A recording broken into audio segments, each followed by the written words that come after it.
Now that the bike's finished up, we're kind of going into phase 2, and phase 2 is rider testing. It's kind of getting the rider familiar with it. Being a former racer, I could only imagine that it's going to be difficult, fun, but difficult. I think some of the unknowns that we're trying to figure out would be the geometry that we have set up. How is it going to work? How is it going to react? Feels fine going down the road, but it's a different story when you're on the track and you're under hard braking or hard acceleration. Well, usually before the test even happens, we'll have kind of an outline of what we want to start with and look for. The first test is going to be a lot of the rider just getting used to what the bike is because it's so different from what he's raced before. So Hayden Gillum will be riding a motorcycle. Suited up, he's 200 pounds, 6 foot.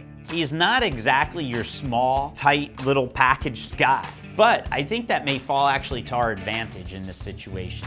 When you take and you put a small 100-pound guy on a 800-pound motorcycle, it's gonna be kind of a little bit of a toss-up on how they could handle, move around.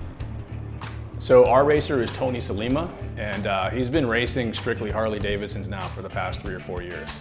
The first thing we did on test day was basically get Tony on the bike, comfortable with it, and do a few hot laps, come back and bring back any feedback that was necessary.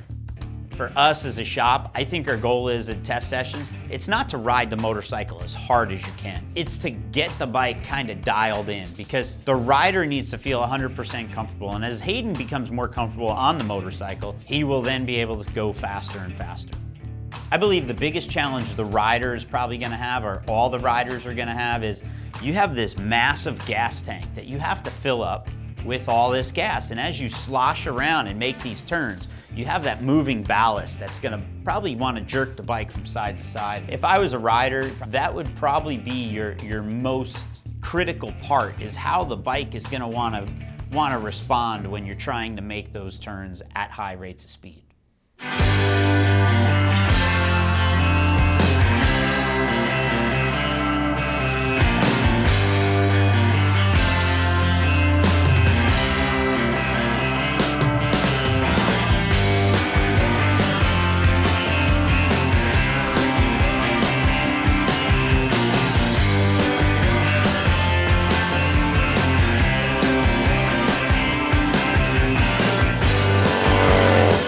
Oh man, that bike is amazing, dude. For it being a bagger, and the size of that bike, it really goes around that racetrack like it's not a big old beast of a motorcycle.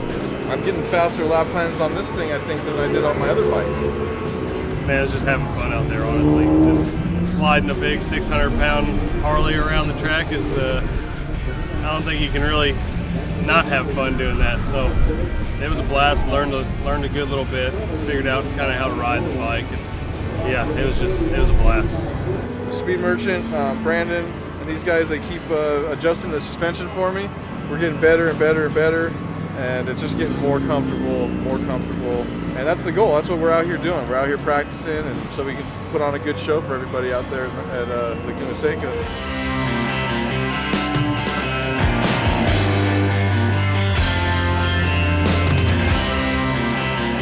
I think today was a pretty good day. He's leaning over a lot more. We stiffened up front and rear suspension, and it seems to be getting him faster lap times right now. Test day here is done. Bike's looking pretty good. I'm feeling good.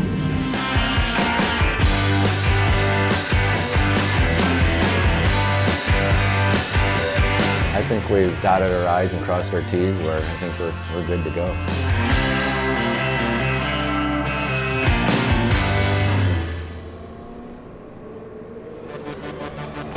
Our ultimate goal is to go out there, ride the bike as hard as it can be ridden. Everyone's gonna have the same limitations. Whatever happens, I'm gonna be riding home with a smile on my face. Next stop, Laguna Seca.